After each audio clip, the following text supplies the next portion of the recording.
Alors le titre de la conférence de ce matin, c'était « Ange, mythe ou réalité ?» Alors nous allons répondre tout de suite à la question, ça vous évitera le long suspense. Il y a dans notre français courant des expressions qui font relation aux anges, mais d'une manière mythique. Par exemple, rire aux anges.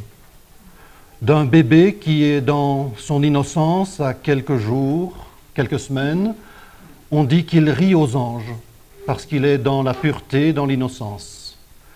Rien à voir avec la parole de Dieu. Une autre expression que nous utilisons souvent, c'est lorsque nous disons être ravi, être aux anges. Là, il y a probablement une connotation religieuse, scripturaire même, lorsque nous lisons dans la première épître aux Thessaloniciens, au chapitre 4 et au verset 17, que lorsque le Seigneur viendra nous chercher, nous serons ravis en l'air sur les nuées. Et il y a eu, dans la mentalité populaire, une association nuée, ange, ravi, être aux anges. Une autre expression, lorsque, si je me taisais quelques instants, on pourrait dire « un ange passe ». Cela dénote d'un profond silence qui est tout à fait adéquat, mais que personne ne peut maîtriser.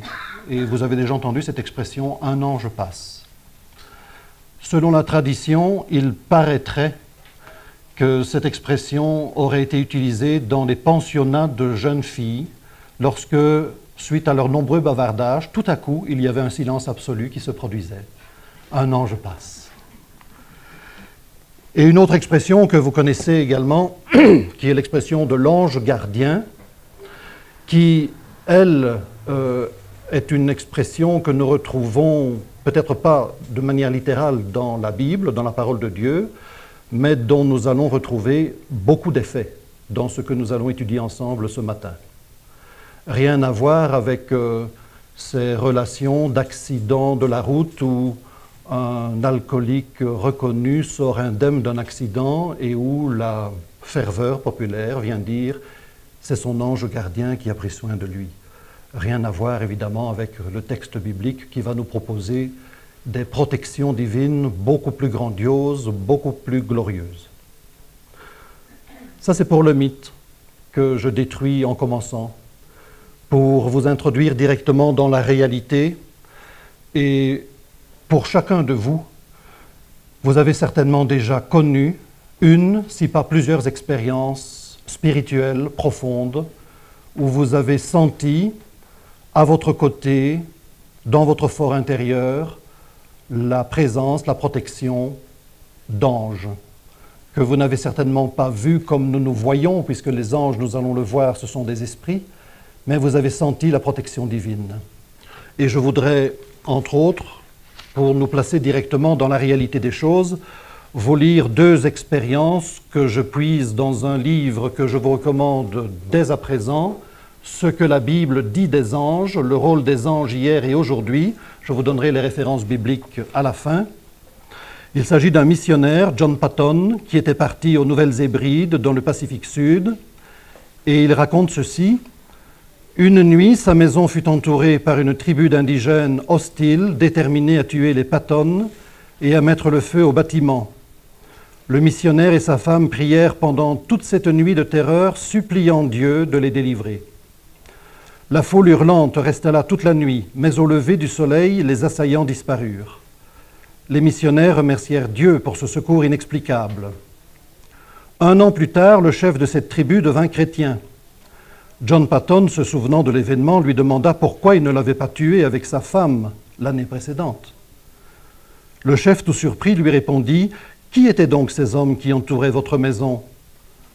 Paton, étonné à son tour, lui dit « Mais j'étais seul dans la maison, avec mon épouse. » Le chef lui raconta alors comment lui et ses hommes avaient vu des centaines de guerriers protégeant la maison, de grands gaillards en vêtements étincelants et brandissant chacun une épée nue. Voilà pourquoi il n'avait pas osé attaquer. Patton comprit alors que les anges étaient intervenus pour le garder. C'était aussi la seule explication que pouvait trouver le chef. Un autre exemple, mais vous en trouverez des dizaines dans ce livre, quelqu'un que vous connaissez bien, Corrie ten Boom, dans son livre « Victoire à Ravensbrück », raconte ceci. Elle s'était arrangée pour cacher une Bible à son entrée dans le camp de Ravensbrück, ce qui était formellement interdit. Cela me donnait un aspect peu ordinaire, raconte-t-elle, mais n'avais-je pas demandé au Seigneur d'envoyer ses anges, des anges bien opaques, campés autour de moi? Et c'est le plus calmement du monde que je passais devant les terribles gardiennes chargées de nous examiner l'une après l'autre, très minutieusement. Aucune boursouflure anormale ne pouvait échapper à leurs yeux perçants. Juste devant moi, une femme avait dissimulé une chemise de laine sous sa robe. Elle fut découverte et la chemise confisquée. Puis ce fut mon tour, mais elles me laissèrent passer, car elles ne me virent pas. Betsy, sa sœur, qui me suivait, fut examinée avec soin par des mains avisées.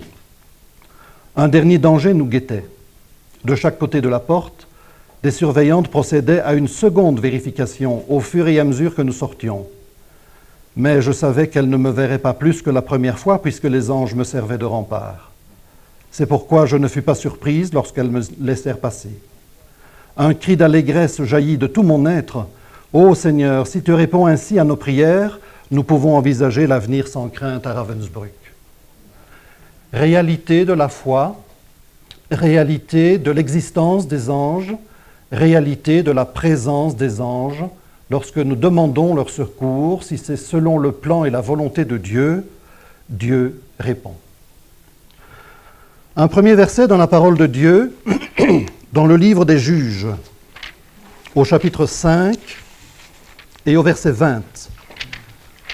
Juges, verset 5 et au verset 20. Une bataille vient de se dérouler. Barak, conseillé par Déborah, vient de remporter une victoire importante sur Sisera. Après une victoire, on chante, on psalmodie, on loue le grand libérateur, l'Éternel des armées. Et que dit Déborah dans son cantique au chapitre 5 et au verset 20 ?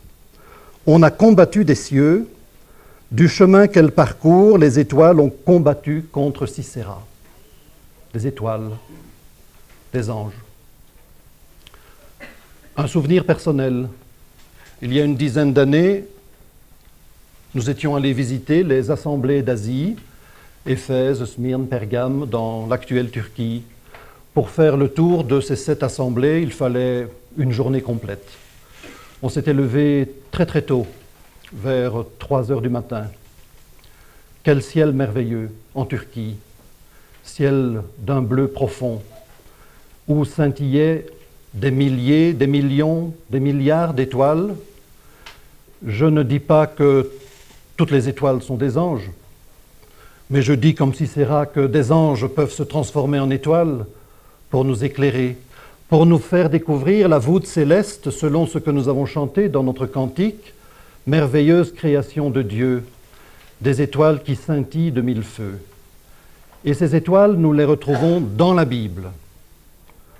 Je n'avais jamais étudié ce sujet, les anges. Et j'ai été surpris lorsque vous ouvrez une concordance biblique, plus de 300 citations d'anges au travers des 66 livres de la Bible. Plus de 300 étoiles qui brillent de 1000 feux dans la parole de Dieu pour manifester la présence de Dieu au milieu de son peuple, Israël, Ancien Testament, au milieu de son peuple céleste, l'Église, dans le Nouveau Testament. Quelle paix, quelle sérénité, quelle lumière. Veuillez m'excuser à l'avance de vous obliger à utiliser au cours de cette matinée très souvent votre Bible, mais je crois que c'est là le plus important finalement. C'est d'aller rechercher quelques-unes de ces étoiles pour que notre vie soit éclairée par la grâce, par l'amour, par la paix de Dieu, comme nous l'avons encore lu ce matin dans l'épître de Pierre, que la grâce et la paix nous soient multipliées grâce à ces étoiles que nous allons retrouver. En guise d'introduction, je me suis basé sur un des livres qui parle des anges et que vous connaissez, mais dans notre bibliographie chrétienne, vous savez, il y a très peu de livres qui parlent d'anges, surtout en français. C'est ce fameux livre de Billy Graham, que beaucoup d'entre vous ont probablement déjà lu. Billy Graham, Les anges, agents secrets de Dieu. Il date déjà de 1975, mais il est toujours d'une brûlante actualité. Et je me suis inspiré un peu de son introduction, que vous retrouvez sur la première page de vos notes. Les forces surnaturelles existent, nous n'en doutons pas. Et elles existent bel et bien, tant elles inspirent régulièrement de nombreux films à succès, de nombreux livres à succès, L'Exorciste, Harry Potter, qui se vend à des millions d'exemplaires. Cependant, il s'agit toujours de forces maléfiques. Alors qu'on oublie trop souvent les êtres surnaturels au service de Dieu, qui eux sont des êtres bénéfiques, au service de Dieu, au service du bien, au service de l'homme. On parle effectivement très peu des anges, et pourtant la Bible les cite plus de 300 fois. Les écrits de l'Ancien Testament les font participer activement à l'action libératrice de Dieu à l'égard de son peuple Israël, si bien que la spiritualité juive en admettait réellement l'existence, pure et simple, sauf, souvenez-vous, à l'époque néo-testamentaire, il y a un groupe juif, les Sadducéens, qui ne croyaient ni à la résurrection, ni aux esprits, ni aux anges. Et souvenez-vous de la petite incartade que l'apôtre Paul va avoir devant le Sanhédrin, très intelligent, selon l'intelligence spirituelle qui était sienne. Il va jouer sur ce registre pour mettre en opposition les Sadducéens qui ne croyaient ni à la résurrection, ni aux anges, ni aux esprits, et les pharisiens qui, eux, y croyaient fermement. Et c'est grâce à cela que l'apôtre Paul va pouvoir, à cette occasion-là, tout au moins, se tirer d'affaire. Je vous ai laissé les références bibliques, mais il y en a tellement que j'accélère un peu le débat. Dans la terminologie utilisée dans le cadre du Nouveau Testament, ange serait la transcription francisée d'un mot grec, angelos, qui veut dire l'envoyé, le messager. Et ce terme grec est lui-même un mot dérivé de l'hébreu malak, qui signifie purement et simplement le messager. La meilleure définition que nous avons des anges, et je vous invite à passer dans le Nouveau Testament, c'est dans l'Épître aux Hébreux, au chapitre 1er et au verset 14e. Hébreux, chapitre 1er et au verset 14e. Nous pourrions déjà lire à partir du verset 13. « Auquel des anges a-t-il jamais dit « Assieds-toi à ma droite jusqu'à ce que j'aie mis tes pieds pour marchepied de tes pieds » Ces anges ne sont-ils pas tous des esprits administrateurs envoyés pour servir en faveur de ceux qui vont hériter du salut? Les anges, les esprits, administrateurs, au service de Dieu, mais aussi au service de ceux qui vont hériter du salut. Qui sont ceux qui vont hériter du salut? Vous et moi. Hommes perdus, sauvés par grâce, et que Dieu placera un jour bien plus haut que les anges. J'attire votre attention sur le début de cet épître aux Hébreux. Nous n'allons pas faire la lecture des 2 premiers chapitres, ce serait trop long, vous le ferez chacun pour vous-même, mais vous constaterez que du chapitre 1er jusqu'au verset 12 du chapitre 2, 11 fois, il est question d'anges. 11 fois. Ce qui nous prouve par petites étoiles interposées qu'ils sont véritablement des esprits administrateurs que Dieu utilise en faveur de ceux qui vont hériter le salut. Et dans le chapitre 2, ces anges sont placés dans un rôle très éclairant en relation avec la personne de Jésus. Il nous est dit que nous voyons Jésus qui a été fait un peu moindre que les anges à cause de la passion de la mort, parce qu'il devait goûter la mort pour tout. Cela nous a été rappelé hier. La sainteté, cela consiste à bien comprendre l'ordre de la création. Et Dieu, en quelque sorte, c'est un super ordinateur. Il a tout prévu, il ne change rien à son programme, mais son programme établit de petites variantes selon le temps qui s'écoule. Je m'explique. Nous le verrons plus tard, lorsque Dieu amène toutes choses à l'existence, parmi les toutes premières choses qu'il va créer, ce sont les anges. Nous le verrons. Les anges saints qui servent la gloire de Dieu. De ces anges, une partie va se méconduire. Ce seront les anges déchus, que l'on peut appeler les démons, au service de Satan, dont on dira quelque chose dans la seconde heure. Et puis Dieu va créer l'homme à son image. Et cet homme créé à son image, Dieu va l'aimer d'une manière intense, si bien que dans son plan du salut viendra un jour où cet homme régénéré, sauvé par grâce, Dieu va le placer plus haut que les anges saints qui n'auront jamais démérité et qui auront toujours servi fidèlement leur Dieu, leur Créateur. Plan admirable de la création. Pour le moment, en 2005, où en sommes-nous? Il y a Dieu, il y a Christ dans la gloire, déjà placé au-dessus des anges, et dans le ciel, il y a les anges saints qui servent la gloire de Dieu. Sur la terre, il y a les hommes, les femmes, déjà sauvés par grâce, qui, pour le temps présent, se situent en dessous des anges, forcément, puisque nous sommes toujours sur la terre, mais dans un avenir proche, que Dieu aspirera à la suite de son Fils pour l'asseoir à ses côtés au-dessus des anges.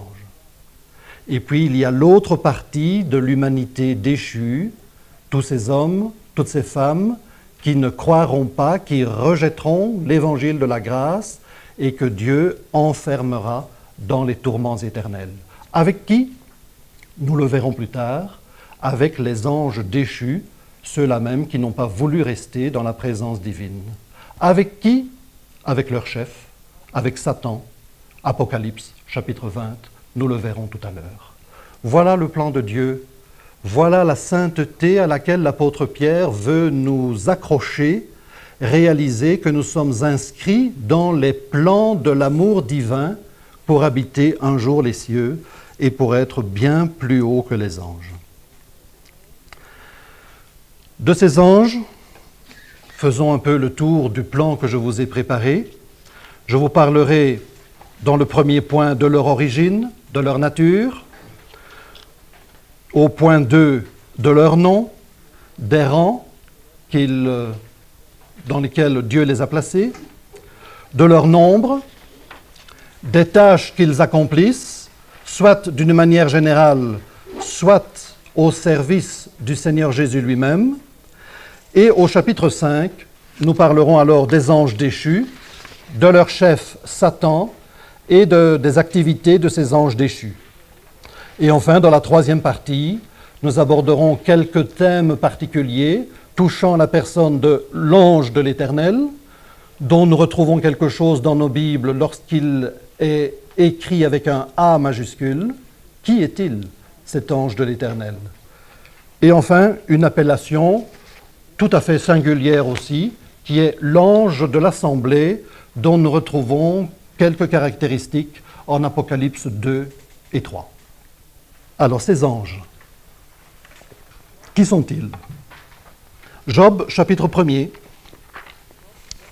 et au verset 6, Job 1, 6. Un jour, il arriva que les fils de Dieu vinrent se présenter devant l'Éternel, et Satan aussi vint au milieu d'eux. Fils de Dieu qui se présentent devant l'Éternel, Au jour de Job, contemporain d'Abraham, 1950 avant Jésus-Christ, ces fils de Dieu, ce sont les anges. Dans l'Ancien Testament, l'ange de l'Éternel représente Dieu lui-même, nous le verrons plus tard, et les anges saints, les anges qui sont créés, sont ceux qui le servent. Alors passons tout de suite à leur origine. Comment sont-ils arrivés sur la scène de la création, ces anges? Nous allons voir dans le psaume 104, verset 4. « Mon âme bénit l'Éternel », dit le psalmiste, un psaume consacré à la création. Et au verset 4, parlant de Dieu, il peut dire « Il fait ses anges des esprits et ses serviteurs des flammes de feu ». Et à la note petit a en bas de la page, c'est-à-dire « Il a créé ses anges tels des esprits ». Comment nous imaginons-nous les anges? Est-ce que vous avez déjà vu un ange? Souvent sur les cartes postales, sur certains calendriers, on les représente en beau bébé joufflu, soufflant éventuellement dans une trompette, ou on le représente comme des adultes avec de longues ailes, protecteurs, mais personne ne sait comment ils sont. En réalité, ils sont comme Dieu, fils de Dieu. Comment est Dieu? Dieu est esprit. Et le Seigneur Jésus pourra dire dans son ministère, personne n'a jamais vu Dieu. Et pour cause, qui a déjà vu un esprit? Et les anges, ce sont des esprits. Ils n'ont en tout cas pas de forme humaine. Mais ils peuvent prendre des formes humaines de manière ponctuelle pour amener de la part de Dieu un message direct et précis pour ne pas se faire effrayer de leurs interlocuteurs afin que le message passe très bien et qu'il soit reçu 5 sur 5. C'est ce que nous voyons régulièrement dans l'Ancien Testament.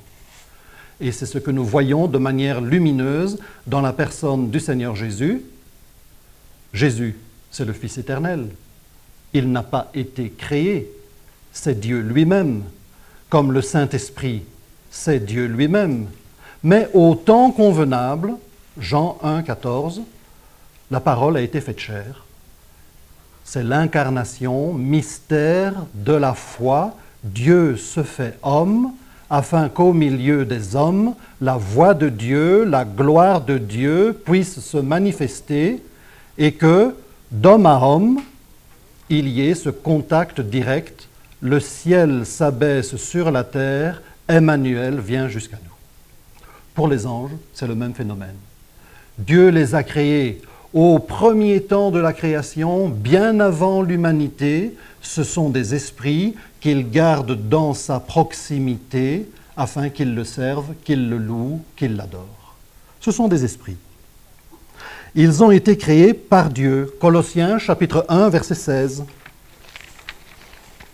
Colossiens chapitre 1, verset 16. Il est question du premier-né de toute la création. Vous savez de qui il s'agit? Car par lui, par Christ, ont été créées toutes choses, les choses qui sont dans les cieux. Quelles sont les choses qui sont dans les cieux? Les esprits, les fils de Dieu, les anges. Ils ont été créés par Dieu et pour la gloire de Dieu. Ils ont été créés très tôt, je vous disais. Job, chapitre 38, versets 6 et 7. Alors, je vous avais prévenu que l'on allait manipuler notre Bible. Hein? Job, chapitre 38, versets 6 et 7. Toujours à la gloire de la création de Dieu, sur quoi ces bases sont-elles assises? Ou qui a placé sa pierre angulaire? Quand les étoiles du matin chantaient ensemble et que tous les fils de Dieu éclataient de joie. Premier temps de la création. Des fils de Dieu, des étoiles qui chantent, qui psalmodient, qui glorifient l'œuvre de la création. ils ont nécessairement été créés bons. Vous relisez le chapitre 1er du livre de la Genèse. À chaque étape de la création, il est toujours dit « Dieu vit que cela était bon, il y eut soir, il y eut matin, premier jour, deuxième jour, troisième jour, jusqu'à la fin du 6e jour, où là, il y a un petit adverbe supplémentaire qu'il est bon de souligner. Dieu vit que cela était très bon, parlant de la création de l'homme à son image. Mais d'une manière générale, tout ce que Dieu est parfait, et des choses qu'il a créées dans le ciel, en particulier pour sa gloire, dans sa proximité, c'est super bon, c'est excellent, c'est parfait. Les anges ont été créés par Dieu, ils sont nombreux et ils sont d'une perfection infinie. Ils ne doivent pas être adorés. L'apôtre Jean, qui reçoit la révélation dans le livre de l'Apocalypse, il est sous l'emprise d'une émotion intense, et à la fin du livre, nous allons le voir au chapitre 19e déjà, il a devant lui un ange qui lui parle avec une voix de grandes eaux, et il est tellement impressionné, émotionné, que suite à sa déclaration, Apocalypse chapitre 19 et au verset 9, l'ange me dit « Écris bienheureux ceux qui sont conviés au banquet des noces de l'agneau » et il me dit « Ce sont ici les véritables paroles de Dieu ». Et je tombai devant ses pieds pour lui rendre hommage. Et il me dit « Garde-toi de le faire. Je suis ton compagnon d'esclavage, celui de tes frères qui ont le témoignage de Jésus. Rends hommage à Dieu, car l'esprit de prophétie est le témoignage de Jésus. » Jean veut bien faire en rendant hommage au canal que Dieu a utilisé pour transmettre une révélation, mais cet ange, qui est un serviteur de Dieu, lui dit bien, ce n'est pas moi qu'il faut adorer. Moi, je ne suis qu'un serviteur. C'est plus haut qu'il faut regarder. C'est Dieu, c'est à lui qu'il faut rendre hommage. Et nous retrouvons exactement la même déclaration si vous tournez une page au chapitre 22e et au verset 9. L'ange me dit, garde-toi de le faire. Je suis ton compagnon d'esclavage, celui de tes frères, les prophètes et de ceux qui gardent les paroles de ce livre. Rends hommage à Dieu. Gloire à Dieu. Ils ne peuvent pas être adorés. Ils ne se marient pas. Souvent, c'est une question oiseuse d'ailleurs de parler du sexe des anges. Ce sont des esprits. Ils ne se marient pas. Ils n'ont pas de progéniture. Certains vont en avoir, nous le verrons. Ce sont des anges déchus, malheureusement. Mais ils ne se marient pas. Ils n'ont pas d'enfants. Et à Jésus, une question troublante avait été posée par les Sadducéens, ceux-là même dont je vous disais tout à l'heure qu'ils ne croyaient ni aux anges, ni aux esprits, ni en la résurrection. Ils viennent demander à Jésus, voilà, une femme est mariée, son mari meurt, selon la loi juive du Lévira, elle doit épouser en seconde noces un membre de la famille de son mari défunt qui est célibataire pour continuer une descendance dans la famille de son premier mari. Elle n'a pas d'enfant. Elle épouse un troisième. Pas d'enfant. Quatrième, cinquième, sixième, septième. Et les Sadducéens se croient intelligents de demander à Jésus, au jour de la résurrection, avec quel mari va-t-elle se tenir dans le paradis?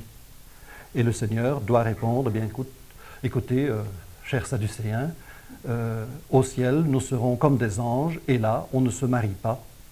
Et il n'y a plus de ces relations de mariage que nous connaissons pour un temps sur la terre. Nous pouvons lire simplement ce verset dans l'évangile de Luc, au chapitre 20. Luc, chapitre 20. La fin de cette histoire, tout simplement la conclusion que le Seigneur Jésus utilise. Luc 20, et au verset 34, Jésus leur dit « Les fils de ce siècle se marient, sont donnés en mariage, mais ceux qui seront estimés dignes d'avoir part à ce siècle-là et à la résurrection des morts ne se marient ni ne sont donnés en mariage, car aussi ils ne peuvent plus mourir, car ils sont semblables aux anges, Ils sont fils de Dieu, étant fils de la résurrection. Par conséquent, les anges, saints, dans la présence de Dieu, ils ne se marient pas, ils n'ont pas de progéniture. Ils ne mourront pas non plus. Ils sont éternels et célestes. Ils sont célestes, ils sont éternels. Nous y reviendrons dans le point 2. Je pense à l'ange Michel et à l'ange Gabriel, que l'on voit utilisés par Dieu aussi bien dans l'Ancien Testament que dans le Nouveau Testament. Dans le livre de Daniel, dans l'Ancien Testament, les deux interviennent. Et dans le Nouveau Testament, nous verrons que Michel est cité dans l'Épître de Jude, lorsque, bien avant l'époque de Daniel, il disputait pour savoir où l'on avait enterré le corps de Moïse, Juge, verset 9. Mais également, dans le Nouveau Testament, il est appelé dans le livre de l'Apocalypse, l'archange Michel, dans un futur que nous ne soupçonnons pas encore. Quant à Gabriel, il est cité dans l'Ancien Testament, dans le livre du prophète Daniel, et n'est-ce pas l'ange Gabriel qui vient annoncer à Marie qu'elle va mettre au monde le Fils de Dieu. Donc ils sont éternels dans le ciel. Ils ont été créés, bien évidemment, ils ont un début au tout premier jour de la création pour la gloire de Dieu, et partant de là, ils sont éternels. Ils ne mourront jamais, le Seigneur vient de nous le confirmer dans l'Évangile de Luc au chapitre 20. Ils sont par nature saints, forcément, puisqu'ils vivent dans la sainteté suprême, ils sont dans le ciel. Psaume 89, versets 5 à 7. Psaume 89. Comment y sont-ils appelés? Verset 5, « Les cieux célèbrent tes merveilles, ô Dieu, oui, ta fidélité dans la congrégation des saints. » Verset 7, « Dieu est extrêmement redoutable dans l'assemblée des saints et terrible au milieu de tous ceux qui l'entourent. » Dans le ciel, qui sont ceux qui entourent Dieu? Les anges, ils sont saints, par nature. Au point suivant, excusez-moi, j'ai commis une petite erreur. J'ai noté, ils sont automatiquement sauvés. Ils n'ont pas de raison d'être sauvés, puisque les anges qui sont dans le ciel, ils sont saints par nature. Ils n'ont rien commis qui ne se doit faire. Donc ils n'ont pas besoin d'être sauvés. Ils sont automatiquement dans le ciel pour la gloire déjà présente et éternelle. Hébreux, chapitre 2, verset 16. Hébreux 2, 16. Certes, Dieu ne prend pas les anges, mais il prend la semence d'Abraham. Abraham, le père des croyants, pour habiter un jour les cieux dans cette cité dont Abraham a pu déjà voir quelque chose. Mais quels sont ceux qui vont établir, réaliser le chemin terre-ciel dans l'élévation que le Seigneur va produire? La semence d'Abraham, les croyants, les rachetés du Seigneur, les fils de Dieu.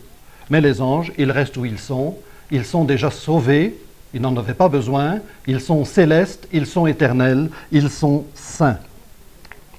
Ils sont pour le moment supérieurs aux hommes, forcément, puisqu'ils sont déjà dans le ciel. Ils sont supérieurs aux hommes. Exemple, Psaume chapitre 8, c'est un peu ce que nous avons chanté dans notre cantique. Qu'est-ce que l'homme, que tu te souviennes de lui? Psaume chapitre 8, des versets 4 à 6. On en fait, bien évidemment, une application prophétique concernant le Seigneur Jésus, mais cela nous concerne aussi. Psaume 8, verset 4. « Qu'est-ce que l'homme, que tu te souviennes de lui, et le Fils de l'homme, que tu le visites ?» À la note F, hébreu Énoch, Énoch, homme mortel. Genèse, chapitre 4. Et à la note G, en hébreu, Adam, homme terrestre. Qui sont les hommes mortels terrestres? C'est vous et moi. Qu'est-ce que nous, que tu te souviennes de nous? qu'est-ce que nous, que tu nous visites? Verset 5. Tu nous as fait de peu inférieurs aux anges. Mais tu vas bientôt nous couronner de gloire et d'honneur lorsque le Seigneur Jésus sera venu nous chercher. Couronné de gloire et d'honneur. Apocalypse chapitre 1er. Il nous a fait rois et sacrificateurs pour son Dieu et Père. Voilà notre destinée. Pour le moment, toujours mortelle, terrestre, mais déjà sauvée par grâce, inférieure aux anges. Mais un jour viendra, bientôt, où supérieur aux anges, lorsque le Seigneur sera venu nous chercher. Ils resteront inférieurs à Jésus-Christ et à ses élus. Je ne développe pas l'idée, c'est la même que pour nous, les élus du Seigneur, tant que nous sommes dans la période de la grâce, mais dès que le Seigneur sera venu nous chercher, nous serons placés plus haut qu'eux. J'ai ajouté un petit détail que vous pouvez peut-être intercaler sur vos feuilles. Les anges, comment communiquent-ils? Par geste ou par parole? Mais ils parlent, les anges. 2 versets nous l'attestent. 1 Corinthiens 13. 1 Corinthiens 13. Premier verset, le fameux chapitre de l'amour. Et l'apôtre Paul dit, « Si je parle dans la langue des hommes et des anges, et que je n'ai pas l'amour. » La langue des hommes et des anges. Donc les anges parlent. Et nous pourrions nous dire, « Ah, chouette, s'ils parlent, on peut les comprendre. » Eh bien non. Il y a quand même toujours ce fossé entre le ciel et la terre. La langue du ciel n'est pas la langue de la terre.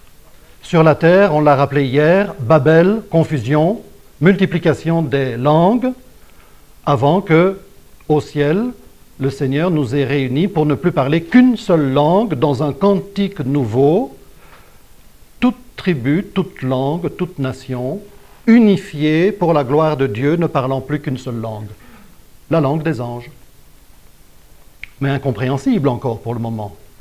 Par nous, par Paul. 2 Corinthiens 12. La fameuse expérience spirituelle de l'apôtre Paul. 2 Corinthiens 12.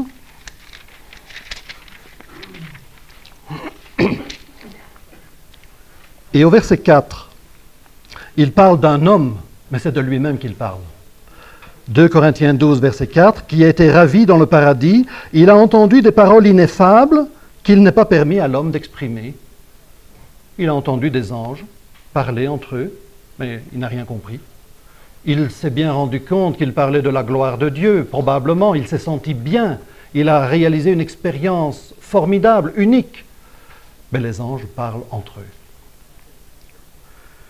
Et enfin, dernier point, mais que je laisse tomber pour le moment parce que je le reprendrai dans un chapitre suivant, quelques anges se sont rebellés contre Dieu et Dieu les a chassés à la suite de leur chef, dont nous dirons quelque chose dans le livre d'Ézéchiel et dans le livre d'Ésaïe, qui est appelé Satan, roi de Babylone, prince de Tyr, et nous verrons pourquoi Dieu l'a chassé avec ses subordonnés, qui étaient des anges dans la présence de Dieu, et qui sont devenus des anges déchus ou démons au service de Satan. Quelques noms d'anges. Nous connaissons Michel. Bon, nous pouvons lire en vitesse un de ces versets dans le livre du prophète Daniel.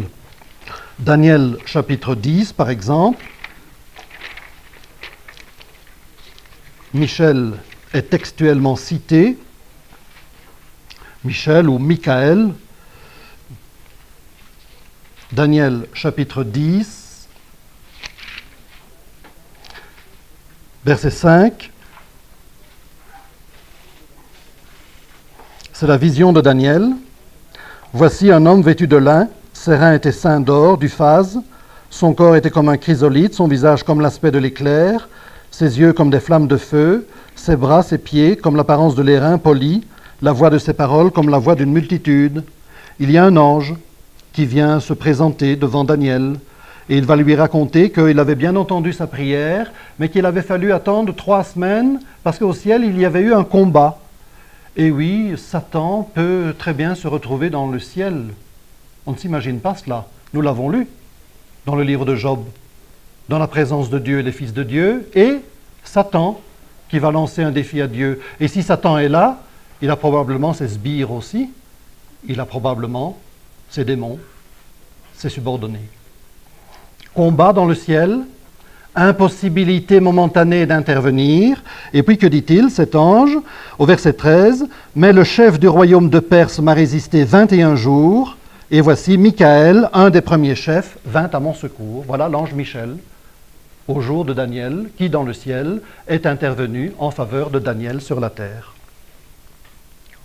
Petite parenthèse, lorsque nous demandons quelque chose à Dieu, nous nous demandons parfois pourquoi on n'obtient pas plus rapidement que cela. Dieu, ce n'est pas un distributeur automatique. Et dans le ciel, il y a des combats spirituels, la preuve, 21 jours de résistance avec le roi de Perse, roi de Babylone, prince de Tyr, c'est Satan. Et puis, la victoire, la réponse, la délivrance. Soyons patients, comme Daniel l'a été. Et ce Michel, il est cité également dans l'épître de Jude, je vous le citais tout à l'heure, lorsqu'il discutait avec le diable pour connaître l'endroit où Moïse avait été enterré. Dieu ne l'a pas permis. Pourquoi? Pour ne pas programmer un culte de la personnalité, comme c'est trop souvent le défaut des hommes que nous sommes, de nous attacher à des faits, des événements, des pierres, au lieu de nous attacher à cet esprit divin qui est derrière, à Dieu lui-même et à son Fils. Gabriel, même chose, il est cité tant dans l'Ancien Testament que dans le Nouveau Testament. Je vous ai mis en italique, parce que cela sort un peu des Écritures saintes. C'est un sujet que j'ai abordé l'année dernière dans le cadre des écrits deutérocanoniques, de ces livres qui n'ont pas été reconnus officiellement ni par les Juifs ni par les protestants, mais que vous pouvez trouver dans les Bibles catholiques. Dans le livre de Tobie, il est question d'un autre ange dont nous avons le nom. Il s'agit d'un certain Raphaël.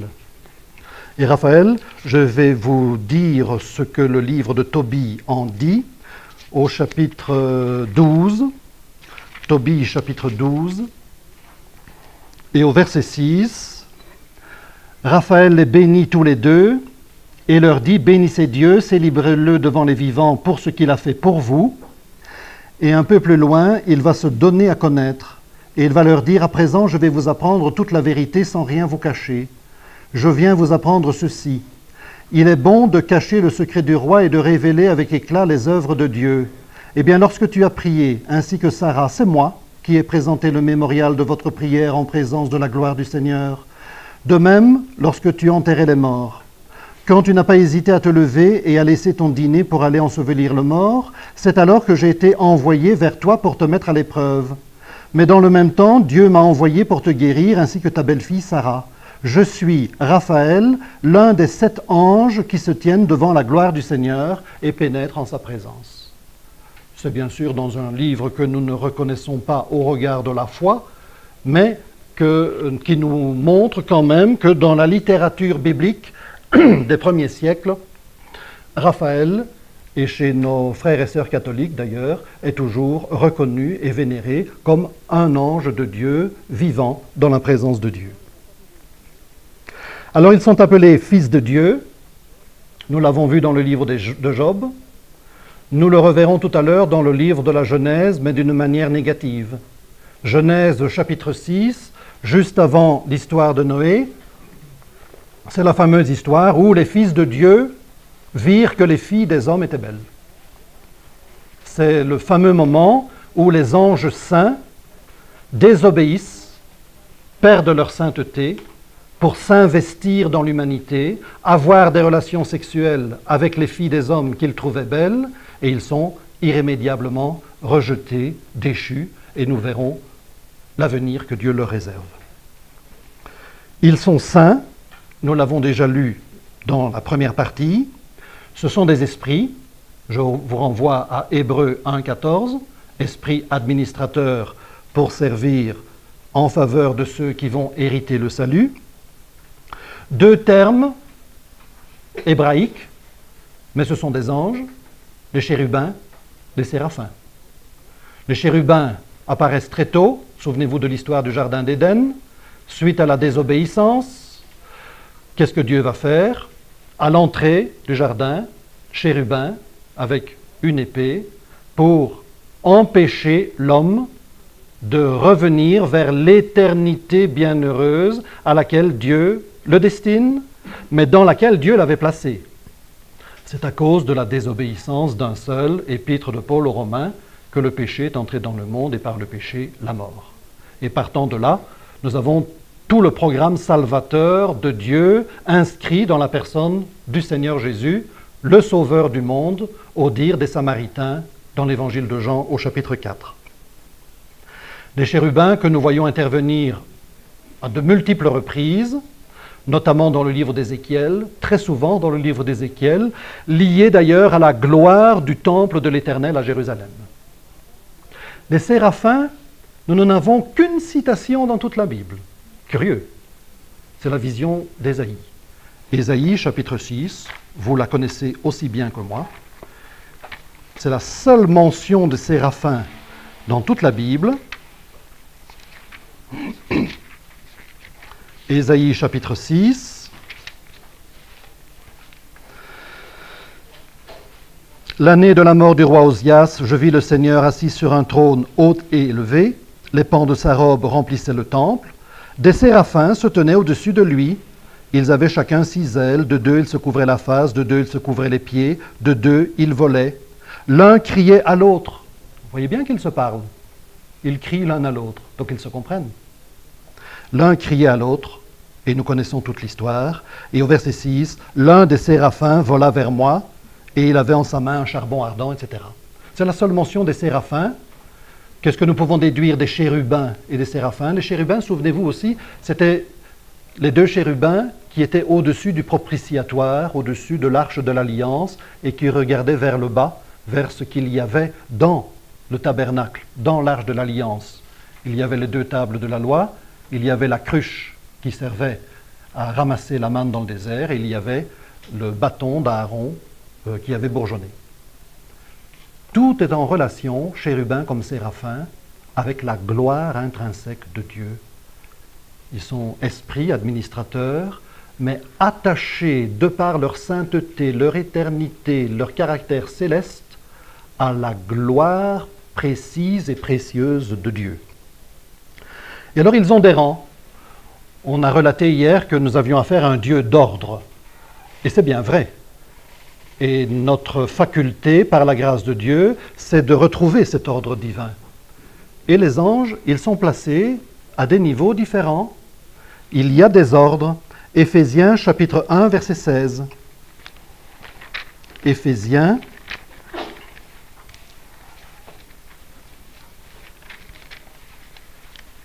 chapitre 1, verset 21, pardon. Éphésiens 1, verset 21.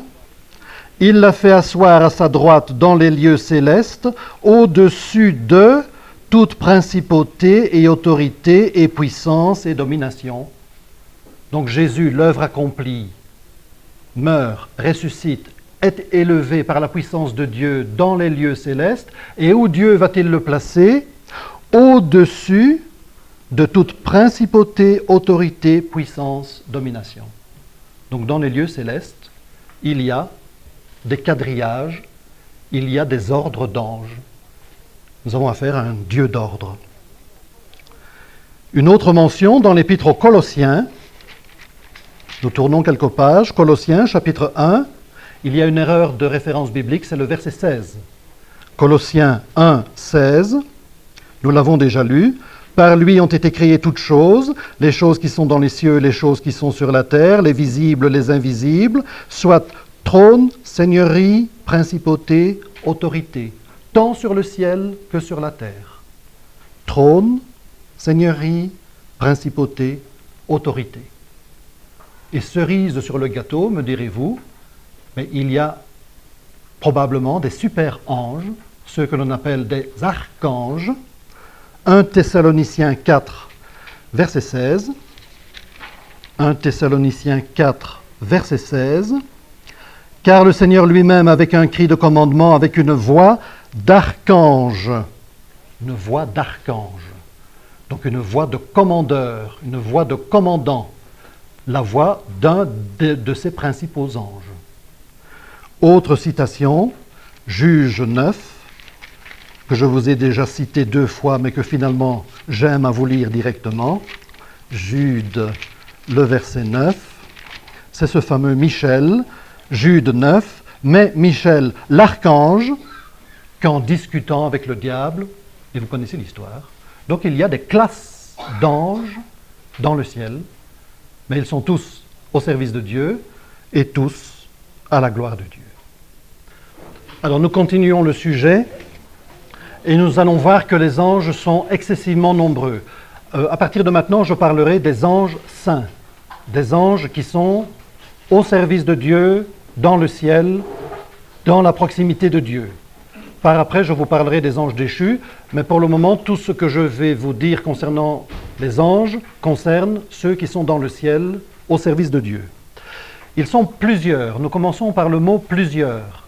Genèse chapitre 28, la fameuse vision de Jacob.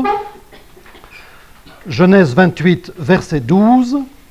« Il songea, et voici une échelle dressée sur la terre, et son sommet touché aux cieux, et voici, les anges de Dieu montaient et descendaient. » Les anges de Dieu, pluriel, ils sont donc plusieurs. Petite parenthèse intéressante, Jésus, dans l'évangile de Jean, parlant à Nathanaël au chapitre 1er et au verset 52, va lui dire « Parce que je t'ai dit que je te voyais sous le figuier, tu crois, tu verras de plus grandes choses que celles-ci.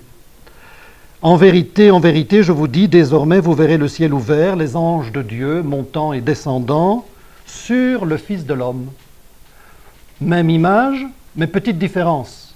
Des anges qui montent et qui descendent dans l'Ancien Testament sur une échelle, dans le Nouveau Testament sur le Fils de l'homme, sur Jésus. Plus d'échelle. Jésus est le chemin. Première épître à Timothée, il y a un seul médiateur entre Dieu et les hommes, même accompagné d'anges qui montent et qui descendent, Jésus-Christ. Donc plusieurs.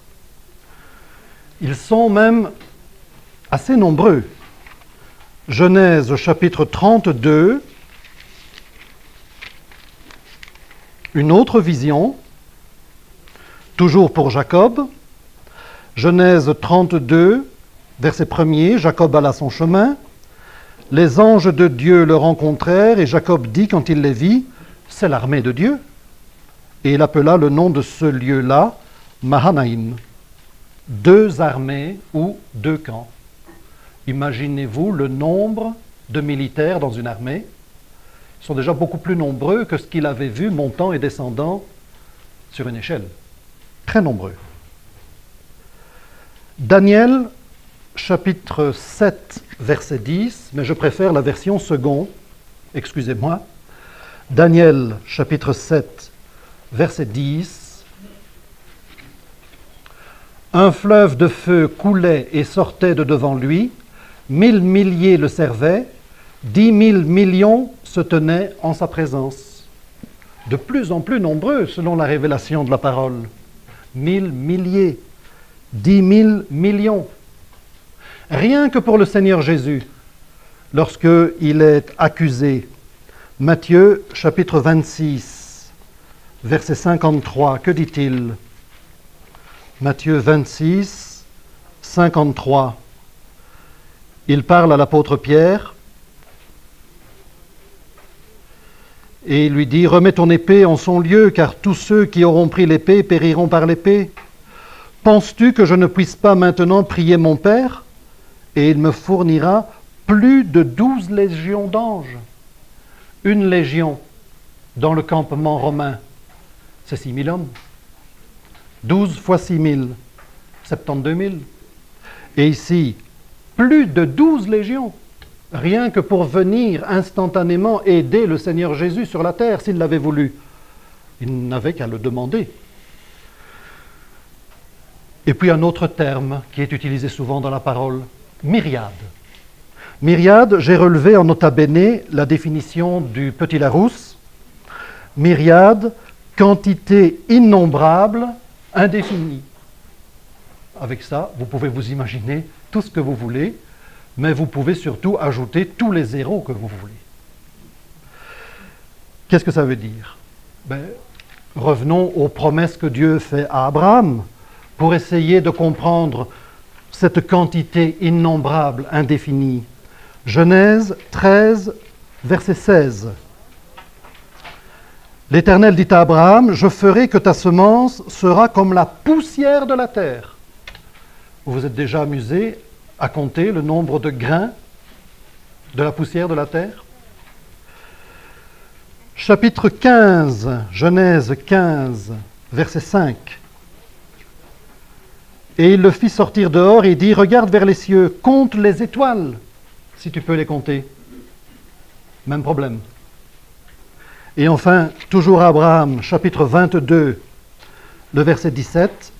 « Je te bénirai, je multiplierai abondamment ta semence comme les étoiles des cieux, comme le sable qui est sur le bord de la mer. » Poussière de la terre, étoile des cieux, sable sur le bord de la mer, myriade, quantité innombrable, indéfinie.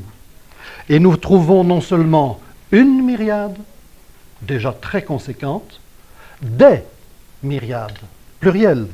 Hébreux 12, verset 22. Hébreux 12, 22. Vous êtes venus à la montagne de Sion, à la cité du Dieu vivant, la Jérusalem céleste, à des myriades d'anges, l'assemblée universelle. Des myriades d'anges. Multipliez la poussière de la terre, les étoiles du ciel et le sable de la mer au pluriel. C'est pas fini. Des myriades de myriades. Apocalypse, chapitre 5, verset 11. Apocalypse, chapitre 5, verset 11. Et je vis et jouis une voix de beaucoup d'anges alentour, du trône, des animaux et des anciens, et leur nombre était des myriades de myriades et des milliers de milliers. Ça veut dire qu'au ciel, mais nous sommes dans l'immensité de l'infini divin, c'est inimaginable. Nous ne pouvons pas concevoir. À tel point que il y a eu un commentaire assez intéressant des pères de l'Église à propos du nombre des anges concernant la parabole de la brebis perdue en Luc 15. Relisons-la un peu si vous le voulez bien. Luc 15, verset 4. Quel est l'homme d'entre vous qui, ayant 100 brebis, et en ayant perdu une, ne laisse les 99 au désert et ne s'en aille après celle qui est perdue jusqu'à ce qu'il l'ait trouvée? Et l'ayant trouvée, il la met sur ses propres épaules, bien joyeux, et étant de retour à la maison, il appelle les amis, les voisins, leur disant « Réjouissez-vous avec moi, car j'ai trouvé ma brebis perdue. » Je vous dis qu'ainsi, il y aura de la joie au ciel pour un seul pécheur qui se repent, plus que pour 99 justes qui n'ont pas besoin de repentance.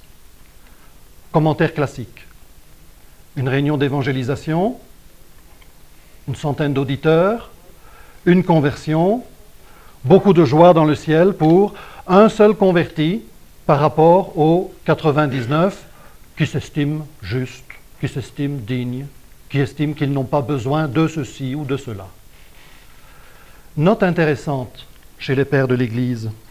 Je relis le verset 7. Il y aura de la joie dans le ciel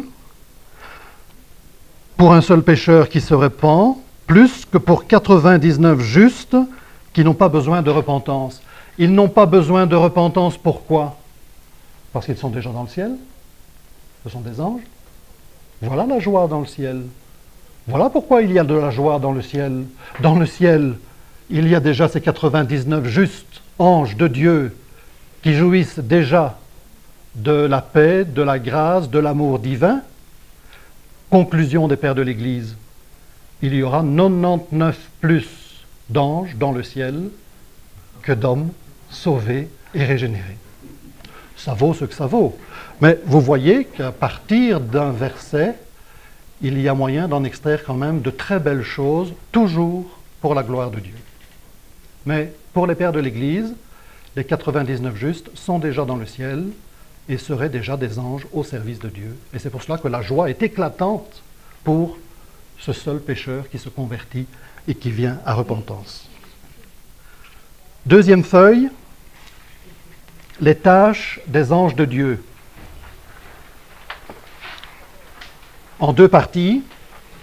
Tout d'abord, et nous n'en ferons pas le tour, les tâches d'ordre général au service de Dieu, et dans un second volet, les tâches au service de Dieu toujours, mais plus particulièrement attachées au Seigneur Jésus. Tâches d'ordre général, ils ont révélé la loi. Fameux discours d'Étienne dans le livre des Actes, au chapitre 7, Acte 7, verset 38.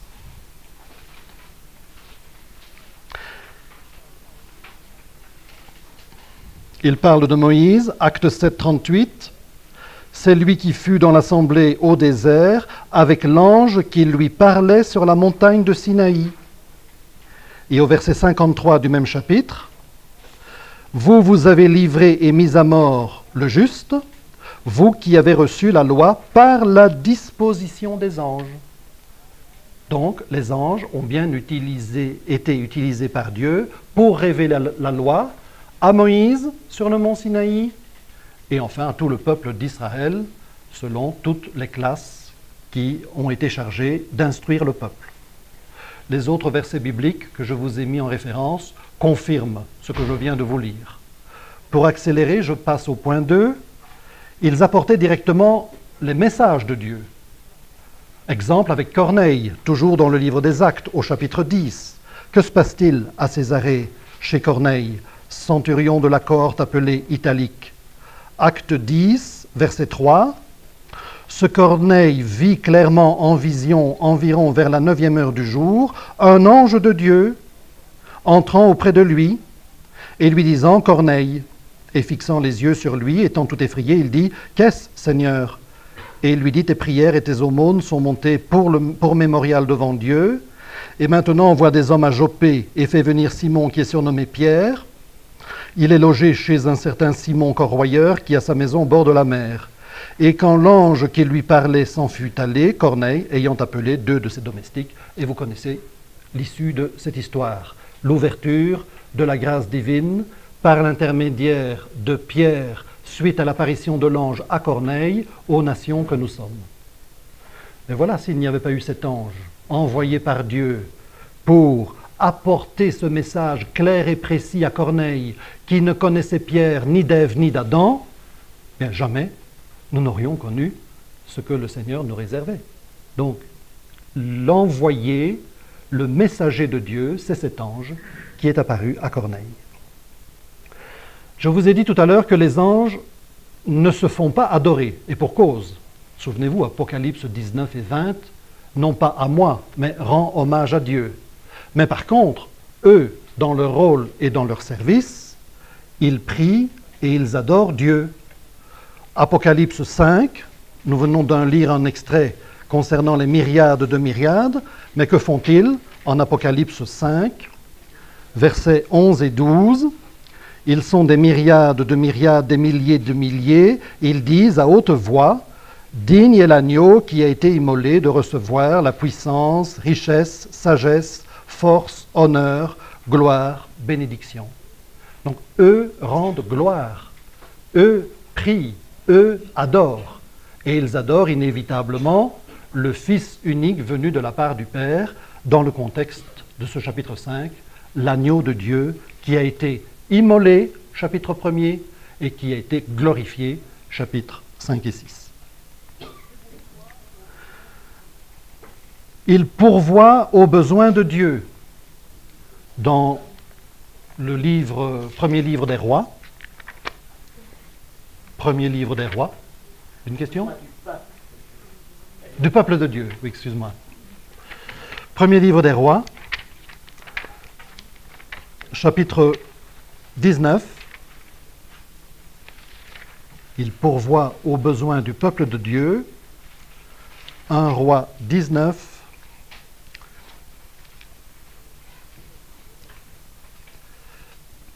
Il s'agit du prophète Élie. Et au verset 5, il se courba, il se coucha, dormit sous le genêt, et voici un ange le toucha et lui dit « Lève-toi, mange ». Et il regarda, et voici son chevet, un gâteau cuit sur les pierres chaudes, et une cruche d'eau, et il mangea, il but, se recoucha.